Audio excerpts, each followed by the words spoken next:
तेव्हाच एक महत्त्वाच्या प्रकल्पाचं लोकार्पण होत आहे, जलपूजन देखील आपण करणार आहात. काय नेमक्या याच्यातले आव्हानं होते आणि आजची काय परिस्थिती?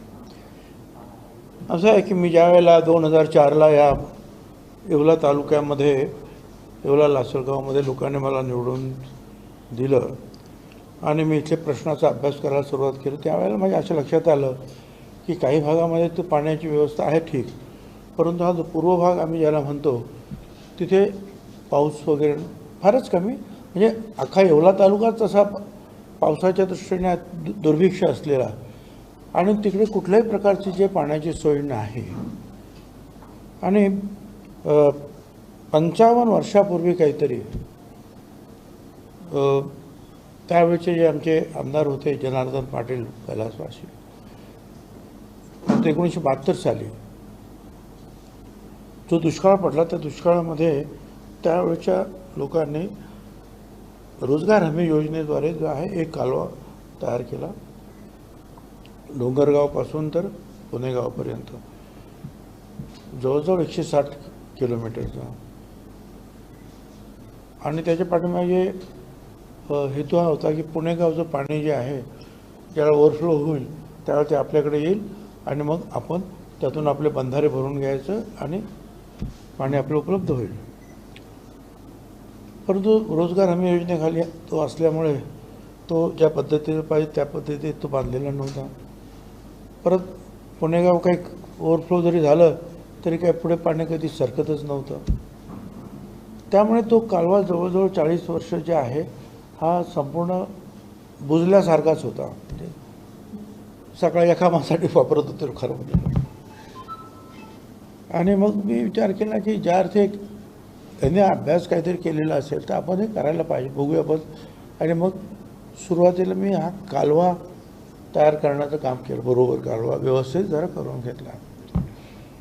आणि मग पुढे जात असताना लक्षात आलं की पुणेगावचं पाणी काही इथपर्यंत येऊ शकत नाही. आणि दुसरं म्हणजे दुसरं पण पाणी कुठून घ्यायचं, कारण आपले पुढचे जिल्हे आणि आपल्या नाशिक जिल्ह्यामध्ये म्हणजे असा काहीतरी सरकारी याच्यावर करार आहे की आता या वरच्या बाजूला तुम्ही धरणं बांधायची नाहीत, नवीन धरणं नाही बांधायची. आता त्यांना पाणी कुठून मिळणार शेतीला, कालवा करा काय. आणि मग लक्षात आलं की फार आपल्या शेवटाला म्हणजे मांजरपाडा आणि त्या पलीकडं अगोदर एक डोंगराची रांग आहे, त्याच्या पलीकडे महाराष्ट्राची जमीन आहे. कायदा असा आहे की ज्या जमिनीवर पाऊस पडेल ते पाणी त्या राज्याचं. तिकडे 3000 मिलीमीटरपेक्षा जास्त पाऊस पडतो, तर फार मोठा पट्टा आहे. आणि ते सगळं पाणी समुद्राला किंवा गुजरातकडे वाहून जातं. तर म्हटलं तर हे पाणी जे आहे ते हिशोबामध्ये नाही, त्यांच्या ॲग्रीमेंटमध्ये हे पाणी नाही आहे. हे नवीन पाणी आपण निर्माण करू शकतो का पाणी.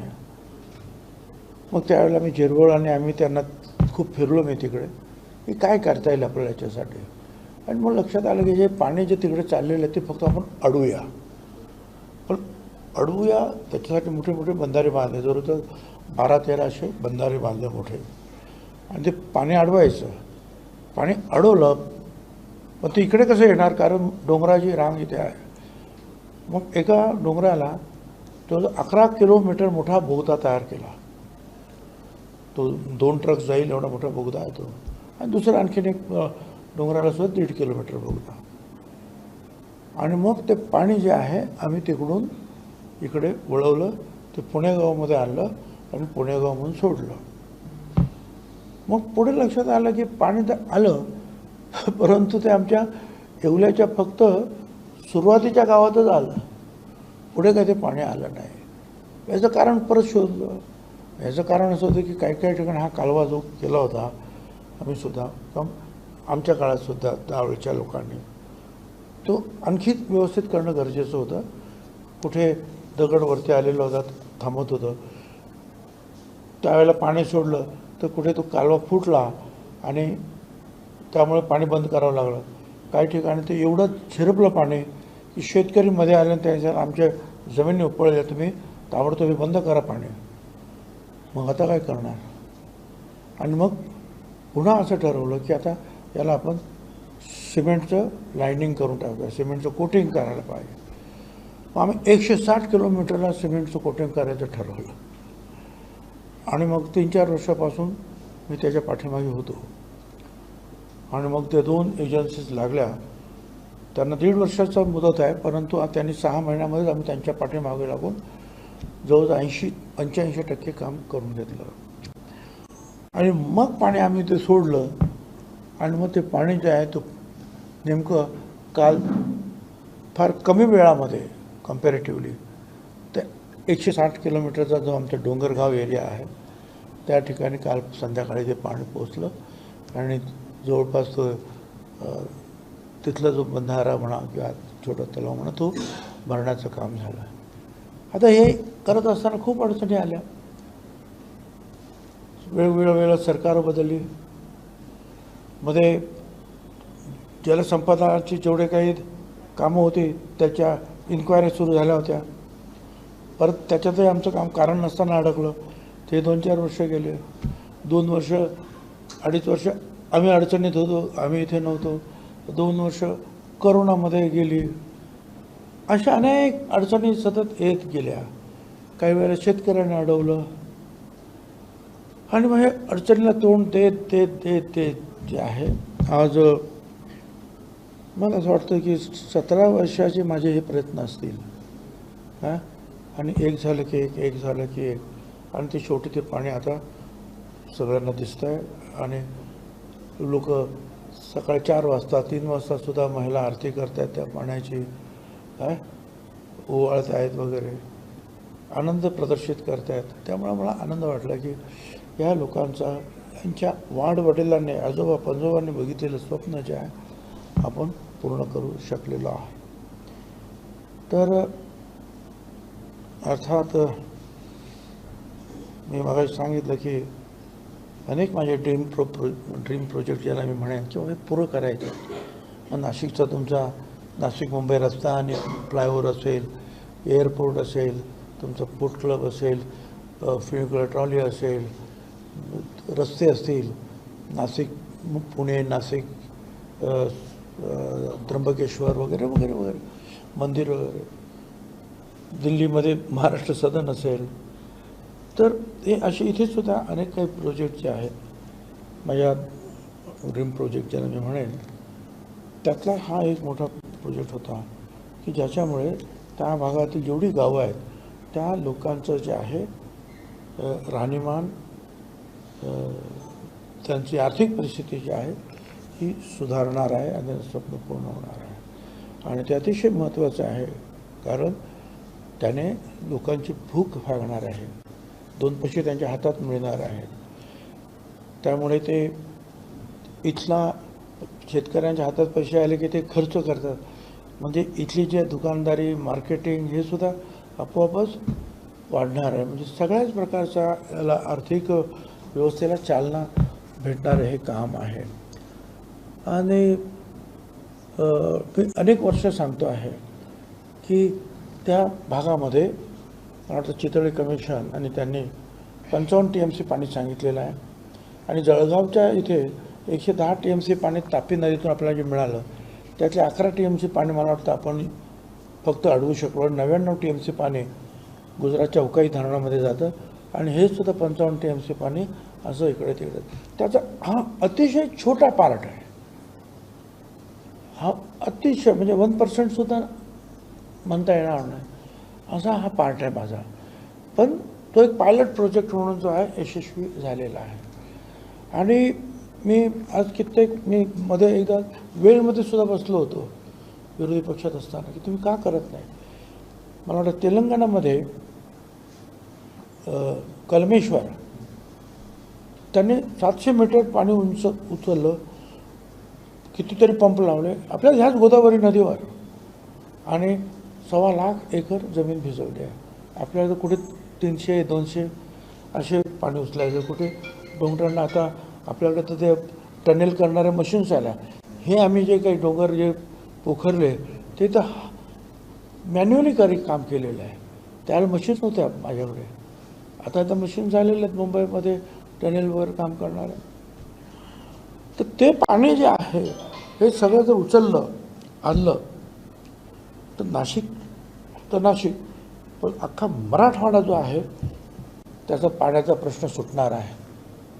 कारण मराठवाड्यात पाणी आणणार कुठून? मराठवाड्याला पाणी नाशिकवरूनच. नाशिकमध्ये पाऊस पडतो तो त्याच्यावर भांडणं सुरू असतात.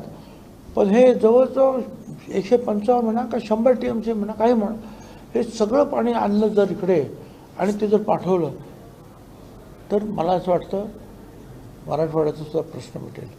असो, पण त्यातला हा एक पायलट प्रोजेक्ट समजायला काही हरकत नाही. पण अनेकांची इथे आमची गावं जे आहे, आमचा तालुका त्यामध्ये निश्चितपणे समृद्ध होणार आहे. आणि एक त्याचा एक आनंद आमच्या लोकांना आहे. लोकांच्या डोळ्यात अश्रू पाहताना आणि जे काही वयस्कर लोक आहे ते ज्या पूजा करतात, अश्रू ढाळतात, ते पाणी जरी गढूळ असलं तरी तीर्थ म्हणून जेव्हा पितात त्यावेळेला हृदय जरा हेला होतं की आपण आपल्या हातून ही परमेश्वर कृपा किंवा जनता जनार्दनाची कृपा हे आपल्या हातून एक चांगलं काम झालं. मी तर नेहमी सांगतो हे सगळं प्रोजेक्ट जर आहे असा, आता त्याने एक 10 TMCचा प्रोजेक्ट घेतलेला आहे, नदी जोड वगैरे वगैरे. परंतु मी म्हणतो त्याप्रमाणे हे सगळंच्या सगळं पाणी जे समुद्रात चाललेलं आहे राज्याचं किंवा आमच्या शेजारच्या राज्यात चाललेलं आहे, हे सगळं पाणी हे सुद्धा मी अडवलंच ना. तो एक बंधारा नाही आहे मांजरपाडा म्हणजे जवळ 12-13 असे छोटे अशा भिंती उभ्या आहेत बंधाऱ्याच्या. अशा वेगवेगळे जे ओहळ असतील, छोट्या छोट्या नद्या असतील, त्याचं पाणी अडवलेलं आहे. असा सलग बंधारा नाही आहे. आणि बंधारा कसा असतो? बंधाऱ्याच्या पलीकडे पाणी असतं, इकडे बंधाऱ्याच्या अलीकडे पाणी आहे. आणि ते पाणी साठल्याबरोबर डोंगराच्या त्या टनेलमध्ये जे आहे बोगद्यामध्ये घुसतं आणि इकडे येतं. तर एक चांगला हे आहे. आमचे अभियंते, आमचे सगळे कार्यकर्ते यांच्या माध्यमातून एक चांगला प्रोजेक्ट जो आहे, छोटा आहे पण अंमलात आणलेला आहे. सीमेवर पडणारं पाणी महाराष्ट्रातल्या या भागामध्ये सीमेवर पडणारं जे पाणी आहे जे गुजरातला जात आहे, समुद्राला जात आहे, ते इकडे वळवावं यासाठी राज्याच्या पातळीवर आपण पुढाकार घेणार आहात का? अरे भाऊ, मी तर पुढाकार मी आता नाही, आज घेऊन 15-20 वर्ष मी पुढाकार घेऊ. जेव्हा माझ्या लक्षामध्ये आपण हे करू शकतो आलो आहे तेव्हापासून. आणि मी तर अनेक वेळा मंत्रिमंडळात सांगितलं आणखी 1,00,000-1.5 लाख कोटी रुपये जे आहे, 1,00,000-1.5 लाख हजार कोटी काय म्हणतात, हां कर्ज घ्या, पण हे सगळं पाणी उचला आणि जे आहे ते नाशिकपासून मराठवाड्यापर्यंत न्या. मध्ये काहीतरी ॲग्रीमेंट झालं होतं, मी विरोध केला. म्हटलं ॲग्रीमेंट काय करायचं नाही कुठल्या राज्याबरोबर. काय आज आमच्याकडे पैसा नाही म्हणून पाणी उचलत नाही, पण आज तुम्ही लिहून जर दिलं तर ते पाणी कधीच आम्हाला मिळणार नाही. तो एक प्रयोग जो आहे सुरू होता काही वर्षापूर्वी. त्यावेळेला बरोबर आहे, अशोक चव्हाण त्यावेळेला मुख्यमंत्री होते, त्यावेळेला असे प्रयत्न होत होते. आम्ही सुद्धा खबरदार, जोपर्यंत आम्हाला पाणी आम्ही उचलू शकत नाही तोपर्यंत तुम्ही घ्या. परंतु कदाचित पुढे कधीतरी जे आमच्याकडे पैसा येईल आम्ही तो पाणी सगळं उचलू. व त्यावेळेला जर ॲग्रीमेंटमध्ये आम्ही अडकलो तर मग ते पाणी आम्ही नाही घेऊ शकणार. आणि म्हणून मी सांगतो की नाही, ते पाणी सगळं उचला. काय आणि सांगताना ते जे आहे काही लोक गिमिक्स करणार, एवढं नाही एवढंच आहे, एवढं नाही एवढंच नाही, पण मी म्हणतो तेवढं पाणी आहे तिथे. ओके, आणि जेवढं तेवढं उचला ना सगळ्यांना. आणि जर केलं तर फार मोठं काम होईल. नाहीतर आता आपल्याला लाखो कोटी रुपये खर्च, लाखो कोटी काय म्हणतात तुम्हाला कर्ज आहे आपल्याला. तर आणखीन 1-1.5 लाख कोटी झालं तर काय हरकत नाही. परंतु कायमचं जे आहे असा सगळा प्रयत्न आहे.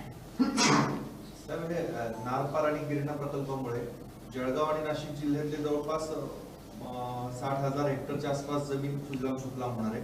आपल्या या प्रकल्पामुळे किती शेतकऱ्यांना याचा लाभ मिळेल? आता मी त्याचा अभ्यास करतो, तर मला माझा त्यात फारसा अभ्यास नाही की जेणेकरून मी ते सांगावं लोकांना. जेवढा मिळेल तेवढा तर मिळेल. आमच्याकडे काय ताबडतोब काय मी बोललो का ताबडतोबच्या पोट ठेवतो. त्यापेक्षा चाललं ना चालू द्या. पण तो प्रोजेक्ट असा त्याच्यामध्ये 8-10 हजार कोटी हा प्रोजेक्ट जो आहे 1000 कोटीच्या आतमध्ये केलेला आहे आम्ही. एकूण सगळा वेगवेगळ्या वेळेला जे काही खर्च झाले मगाशी सांगितलं म्हणजे की पायलट प्रोजेक्ट आहे. आणि तो 160 किलोमीटर मला पाणी आणलं. इथे बाकीच्या ठिकाणी काय की मोठमोठ्या धरणात ते पाणी सोडा, नदीला पाणी ते सोडा. कालवा हा प्रकार पुढे नाही आहे. हा कालवा आम्ही तयार नवीन केला आणि नवीन पाणी आम्ही उपलब्ध केलं. कमी असेल आमच्या तालुक्यापुरतं असेल. त्याच्यामध्ये एक आहे आमच्यापेक्षाही जास्त फायदा चांदवड तालुक्याचा झाला. कारण आमच्या अगोदर दिंडोरी आहे, मग चांदवड आहे, मग आम्ही येतो. आता दिंडोरीचा फायदा होणारच, तिकडे पाऊसच पडतो. पण मध्ये येताना अर्थातच चांदवडच्या शेतकऱ्यांना मोठा फायदा होतो आहे. राज्यामध्ये महायुतीच्या नेत्यांकडून जे वक्तव्य केले जात आहेत एकमेकांविरोधात, त्यातली ज्येष्ठ नेते म्हणून आपण काय सांगाल? गणेश आखे म्हणून भाजपचे नेते आहेत, त्यांनी म्हटलं की राष्ट्रवादी आणि भाजपची झालेली युती ही दुर्दैवी आहे, ती आम्हालाही पटली नाही आणि ती अजितदादांना पटली नाही. कोण म्हणाला? गणेश आखे म्हणून भाजपचे नेते आहेत, गणेश स्टेटमेंट केलंय. आखे तानाजी सावंत यांनी काल अशाच पद्धतीचं स्टेटमेंट केलं. कसं बघताय या वक्तव्यांकडे सगळ्या? मला असं वाटतं की याचं का चाललेलं आहे याचा विचार जो आहे हे ज्येष्ठ मंडळीचे म्हणजे कारभारी जे आहेत आमच्या पक्षाचे, BJPच्या पक्षाचे आणि शिवसेना शिंदे गटांचे, यांनी याचा विचार करायला पाहिजे आणि आपापल्या लोकांना हे अशा काही कमेंट्स करण्यापासून थांबवलं पाहिजे.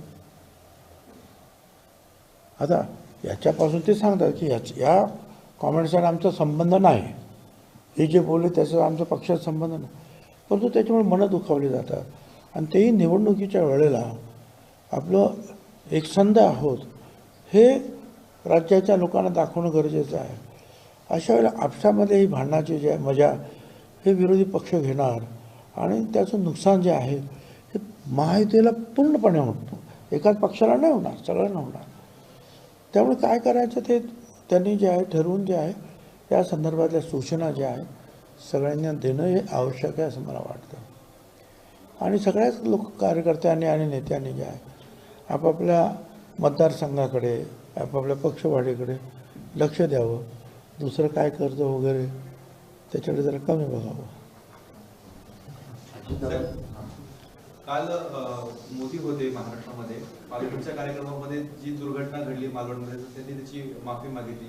शिवरायांच्या पायावर डोकं ठेवून माफी मागतो असं त्यांनी वक्तव्य केलं. तरी देखील या प्रकरणावर राजकारण अजूनही चालू आहे. मला तुम्ही सांगा की मुख्यमंत्र्यांनी सुद्धा माफी मागितली. पुतळा लावण्याचं काम जे आहे ते सगळं नेव्हीतर्फे केलेलं आहे.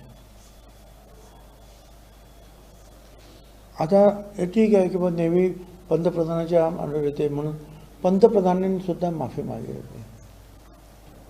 काय करायला पाहिजे त्याच्यापेक्षा जास्त? तर यापैकी कुणी नेव्हीला दोष देत नाही आणि देऊ नाही. कारण ती जी माणसं आहेत ते जवान जे आहेत हे तुमच्या आमच्यासाठी जीव धोक्यात घालून लढत असतात आणि त्यांना पुतळा करण्याचं काय काम सांगितलं कदाचित ते त्यांना बरोबर जमलं नसेल. कारण तसं आमच्या इकडचे सरकारी IAS अधिकारी किंवा इतर जे काही लोक जे आहेत त्यांना जे त्याचं जेवढं ज्ञानपुतळं उभं करणं किंवा काय त्यांना फक्त लढाई वगैरे त्याच्यामध्ये झाली असेल चूक. पण म्हणून पण आपण नेव्हीला पण दोष देतो का?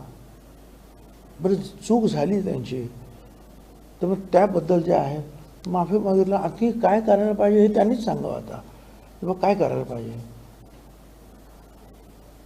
का नेवल अधिकाऱ्यावर कारवाई करायची आहे? कोणाला कारवाई? हां, ज्याने तो पुतळा बनवला किंवा तिथे बसवला आणि त्यावेळेला बरोबर लक्ष दिलं नाही त्यांच्यावर काय कारवाई करायची ती कारवाई करायला सुरुवात झालेली आहे. त्याप्रमाणे गुन्हे नोंद झालेले आहे. आणि म्हणून माझी विनंती आहे की याच्यावर राजकारण आणखीन तापवण्याची काही आवश्यकता आहे असं मला काही वाटत नाही. अजित पवारांनी काल असं म्हणाले आहे की 4 आमदार ज्यामध्ये हिरामण खोसकर यांचं देखील त्यांनी नाव घेतलेलं आहे की हिरामण खोसकरांचं 4 आमदार आमच्याकडे येणार आहे. असं आहे की त्यांना ते माहिती आहे कारभार. सगळे लोक कॉन्टॅक्ट करत असेल तर त्यांना करतात, मला नाही करत. त्याच्यामुळे माझ्याकडे ती नक्की माहिती नाही आहे. खोसकर तुमचा कार्यकर्ता म्हणून ओळखला जातो. हां, ते तर खरंच आहे. काँग्रेसची तिकीट आपल्या सांगण्यावरून त्यांना देण्यात आलं हां? होतं 2019च्या निवडणूक. हो, हे तर खरं आहे ना. तो आमचाच कार्यकर्ता आणि काँग्रेस आणि आम्ही बरोबर होतो. त्यावेळेला काँग्रेसकडे ती जागा केल्यानंतर त्यांच्याकडे उमेदवार नव्हता. आम्हीच तो उमेदवार त्यांना दिला आणि आम्हीच त्याला निवडून आणण्यासाठी पूर्ण शक्ती पणाला लावली. पण आता काय परिस्थिती आहे हे मला माहिती नाही आणि माहिती असली तरी ते सांगणं योग्य होणार नाही. खरीप हंगामामध्ये कर्ज वाटप करत असताना खरीप हंगामामध्ये कर्ज वाटप करत असताना काही बँकांनी कर्ज दिले नाही म्हणून धाराशिवमध्ये काही ठिकाणी गुन्हे देखील दाखल झालेले आहेत. अनेक ठिकाणी शेतकऱ्यांना अशा पद्धतीने कर्ज देणं नाकारलं जातं. बँकांच्या संदर्भामध्ये रोष शेतकऱ्यांचा बघायला मिळतो. सरकार म्हणून यावर काय करणं अपेक्षित आहे? ना त्यांच्यावर भेटी घेऊन त्यांच्यावर गुन्हे दाखल करणार म्हणून मुख्यमंत्र्यांनी सांगितलं. आणखीन काय करणार? एवढी कडक ॲक्शन तुम्ही पहिल्यांदाच पाहिली बँकांच्या बाबतीमध्ये एखाद्या सरकारने केलेली. हे तुम्ही शेतकऱ्यांना जर त्रास देत असाल काय त्यांच्यावर कारवाई करा. ह्याच्याविषयी आणखी काय करा. तर अजितदादांनी काल भाषणामध्ये बोलताना असं म्हटलं की 54 जरी आमदार असले आमचे आधीचे, पण आता काही अपक्ष आणि काँग्रेसचे असे मिळून जे दुसऱ्या पक्षामध्ये आहेत, तर एकूण 60 जागा आम्हाला कधी मिळायला पाहिजेत येणाऱ्या निवडणुकीमध्ये, म्हणजे जागा वाढून मागणी करतात. नाही, मला काही माहिती नाही. मी तर सांगितलं होतं की बाबा 80-90 तरी जागा मिळायला पाहिजेत. हे तर मी सांगितलं. पण आता ते ही जी आहे कारभारी मंडळी एकत्र बसून ठरवतील. ते ठरवतील ते म्हणणं करायचं सगळ्यांना. चला.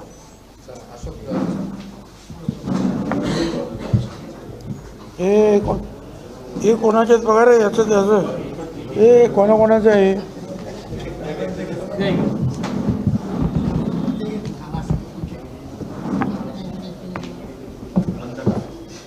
हे घ्या, लोकशाही घ्या, पुढारी घ्या, त्यांची न्यूज घ्या.